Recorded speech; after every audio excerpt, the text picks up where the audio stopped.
11. William James. Education and Conditioning.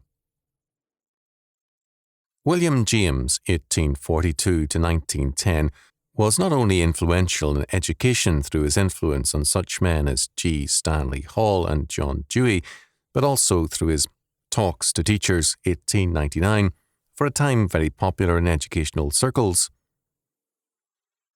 This little book, first delivered as lectures in 1892, served, with his Psychology, as a major factor in hastening the introduction of scientific and experimental psychology into the theory and practice of education.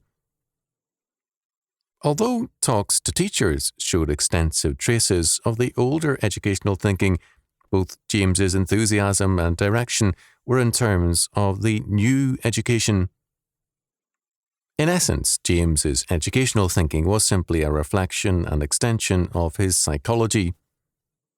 Central to his psychology was his concept of habits. For James, habit was basic to man and society. Habit is thus the enormous flywheel of society, its most precious conservative agent. It alone is what keeps us all within the bounds of ordinance and saves the children of fortune from the envious uprisings of the poor. It alone prevents the hardest and most repulsive walks of life from being deserted by those brought up to tread therein. It keeps the fisherman and the deckhand at sea throughout the winter. It holds the miner in his darkness and nails the countryman to his log cabin and his lonely farm through all the months of snow. It protects us from invasion by the natives of the desert and the frozen zone. It dooms us all to fight out the battle of life upon the lines of our nurture and our early choice, and to make the best of our pursuit that disagrees, because there is no other for which we are fitted, and it is too late to begin again. It keeps different social strata from mixing. Already at the age of 25, you see the professional mannerism settling down on the young commercial traveller, on the young doctor, on the young minister, on the young counsellor at law. You see the little lines of cleavage running through the character, the tricks of thought, the prejudices, the ways of the shop, in a word, from which the man can, by and by, no more escape than his coat sleeve can suddenly fall into a new set of folds. On the whole, it is best he should not escape. It is well for the world that, in most of us, by the age of 30, the character has set like plaster and will never soften again. This passage is typical of James. Curtie, after Lippmann, has observed of him that he gave a respectful hearing to all, even to ghosts. It should be added that, in the process, he made ghosts seem perfectly natural and respectable, if true, although not necessarily so. The same persuasiveness is true with respect to habit. Pavlov's conditioning of dogs has always had an unpleasant ring to most men, and hence has often been rejected in its theoretical application to man. William James, however, said the same thing in winsome words and was applauded for it. Behind his conventional truisms on habit stands an ironclad theory of conditioning.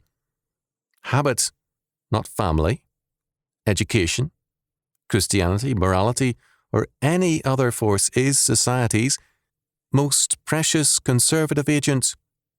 Habit, therefore, must be given priority over all these other factors and must become basic in education, religion, and morality, or else society is in peril. It is thus not God, principle, reason, loyalty, or any other factor that is central, but simply habit. James's habit is thus not a product of conviction and an expression of a way of life, but the creator of it. In view of this, James's view of religion and every area of life becomes explicable. His well-known observation on faith is set in this context. Act faithfully, and you really have faith, no matter how cold and even how dubious you may feel. Habit is thus not the outcome of faith, but the creator of it. Instead of philosophy creating a way of life and the habits thereof, the habits create the philosophy. In terms of this, if true, the potentiality of conditioning is almost beyond imagination. By moulding the habits of mind and activity, the state can ensure that the philosophy and way of life of the adult will be exactly that which the state desires. William James himself was politically conservative, but his psychology had some very revolutionary implications. James believed thus that the renovation of nations begins always at the top among the reflective members of the states and spreads slowly outwards and downward. The teachers of this country, one may say, have its future in their hands. Inevitably, a theory of such radical conditioning requires that power, however used, always emanate from the top down. Thus, James called the schools not common or public schools, but realistically, the state school system. In view of his stream of consciousness theory of thinking and his conception of habit, James naturally stressed the non-rational in education and saw substantiation for this shift of emphasis from the mind to the practical, emotional, and habitual in the theory of evolution. Animal psychology was thus brought into relevance as man and animals were made less discontinuous. Education, in short, cannot be better described than by calling it the organization of acquired habits of conduct and tendencies to behavior. Education is for behavior, and habits are the stuff of which behavior consists. James's habit is comparable to the Hindu karma. We are spinning our own fates, good or evil, and never to be undone. Every smallest stroke of virtue or vice leaves its never so little scar.